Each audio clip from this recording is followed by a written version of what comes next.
आप तमाम बुद्धिजीवियों को राम सर का प्यार भरा नमस्कार। आप तमाम मीडिया बंधुओं, आमजनों एवं शिक्षाविदों, आप लोगों ने जो एक गलत फहमी डाल रखे हैं कि नियोजित शिक्षक परीक्षा से क्यों डरते हैं। भाई, हम परीक्षा से नहीं डरते हैं। यह कौन सा संविधान में नियम है कि जो कर्मचारी अपने जीवन का 15 साल, 20 साल, 25 साल किसी एक क्षेत्र में कार्यरत हो, दक्षता परीक्षा पास किया हो, परीक्षा दे करके आया हो और जिनकी रिटायरमेंट की अवधि किन्हीं का 1 साल बचा हुआ हो, किन्हीं को 2 साल बचा हुआ हो, किन्हीं को 5 साल बचा हुआ हो, और उस परिस्थिति में कहा जाए कि आपको नए ढंग से एग्ज़ाम देना पड़ेगा, राज्य के किसी भी जिला में भेजा जाएगा, अगर आप पास होते हैं तो ठीक है, नहीं तो आपकी नौकरी चली जाएगी।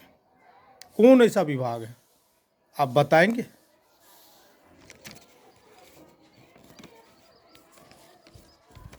कौन ऐसा विभाग है?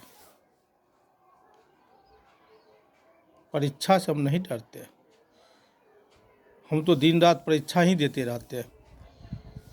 आज बिहार की जो स्थिति है, जो राष्ट्र निर्माता होते हैं, उस राष्ट्र निर्माताओं को एक चपरासी से भी कम आंका जाता है। और आप स्वर्णिम बिहार और भारत की बात करते हैं।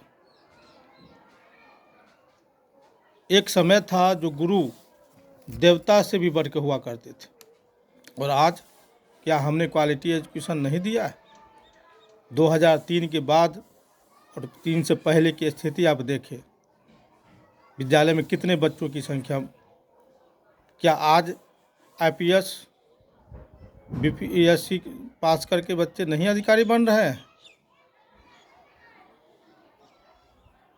ये सरकार की गलत नीति है कि बिहार के बच्चों को लॉलीपॉप दे करके, गार्जियन को लॉलीपॉप दिखा करके खुश करके रखें, और जो बच्चे को पढ़ाने वाले हैं वो मानसिक तनाव में हमेशा रहे, न वो खुश रहेंगे, न बच्चों को ढंग से पढ़ाएंगे। और इस साजिश के तहत हमारे बिहारवासी खुश नज़र होते आ रहे हैं। भाई, कौन ऐसा आदमी है जो 100% सब कुछ जानता है?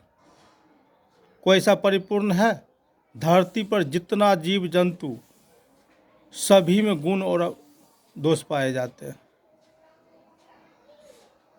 हम भी पूरे दक्ष नहीं हैं, कोई भी व्यक्ति दक्ष नहीं होता है। लेकिन आप बताइए ना कि 15 साल 20 साल जो नौकरी कर लिया हो, किसको जो है सो परीक्षा दोबारा लिया जाता है, जिसकी जो है सो रिटायरमेंट की समय आ चुका है। और के पाठक धनानंद बनते हैं, गुरु का अपमान करते हैं। अरे भाई, आप भी किसी गुरु से पढ़ के आए हैं। आपके समय में 10 से 4 विद्यालय हुआ करती थी, इसी तरह से छुट्टी हुआ करती थी, और उस गुरु का आप अपमान करते हैं। जिस थाली में खा के आए हैं उसी में छेद करते हैं। सोचना चाहिए आपको के पाठक जी कि आप भी इसी शिक्षा पद्धति पढ़ के आए हैं। क्या आज से पहले जो इतने विद्वान लोग हुए, राष्ट्रपति पुरस्कार मिला, भारत रत्न मिला शिक्षाविदों को, क्या उनसे वो विद्वान नहीं थे? और आप सबका विद्वान बन गए कि सारा शिक्षा पद्धति को ही पलट कर रख दिया है। और हमारी सरकार 2020 में जब चुनाव हुआ था तो आपको दिखा दिए थे, और तेजस्वी यादव जी, जिन्होंने संकल्प लिया था शिक्षकों को वेतनमान देने का, और जब उनकी सरकार में आई तो वो भी एक बार नहीं भूले। कहाँ जाता है आपकी संकल्प? आपने 2020 में शिक्षकों की ताकत को देख चुका है कि तख्ता पलटी कर चुके थे। बेईमानी के तहत तेजस्वी यादव को हरा करके सत्ता में आए थे नीतीश बाबू, और तेजस्वी बाबू भी सुन लें कि आपकी जो अभी छवि बनी हुई है बिहार में, जो हमने सीट उतना दिला दिया, इसीलिए आप आज गरज रहे हैं। और मीडिया कर्मी के द्वारा और गलत फहमी में जैसे आमजनों के बीच में हम लोगों की बेइज्जती करते हैं। जितने भी शिक्षक भाई हैं सुन रहे हैं, इस सरकार की दोगला नीति में हम लोग नहीं आएंगे और जम का विरोध कर रहे हैं और करेंगे। और जितने भी बिहार के जितने भी शिक्षक भाई हैं, सभी से आग्रह है कि एक बार हुंकार करो या मरो की नारा लेकर के हम जो आ रहे हैं 13 तारीख को, उसको सफल बनाएंगे और दिखा देंगे सरकार को कि शिक्षक के हाथ में ही प्रलय और विजय दोनों है।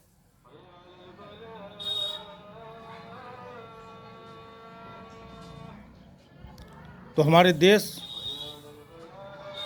का जो भविष्य हमारा ननिहाल है, हमारा छोटे छोटे बच्चे हैं, उनसे हमने कभी गद्दारी नहीं किया है।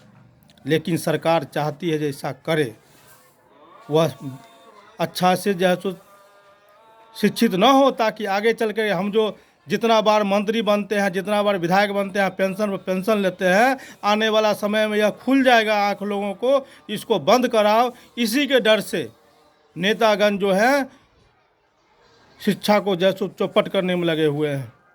हमारे बिहारवासियों, जागिए और अपने बच्चों को अगर बेहतर बनाना चाहते हैं तो अपने देश का, अपने जो राज्य का जो शिक्षक है, उनको जैसे सम्मान दीजिए। अगर आप अपने बच्चों के गुरु को, अपने गुरु को सम्मान देंगे, तभी इस दुनिया में आपके बच्चे या आप ऊंचाई तक जा सकते हैं। इतिहास गवाह है, जिन्होंने भी गुरु का अपमान किया है उसका जो है सो नामो निशान मिट गया है।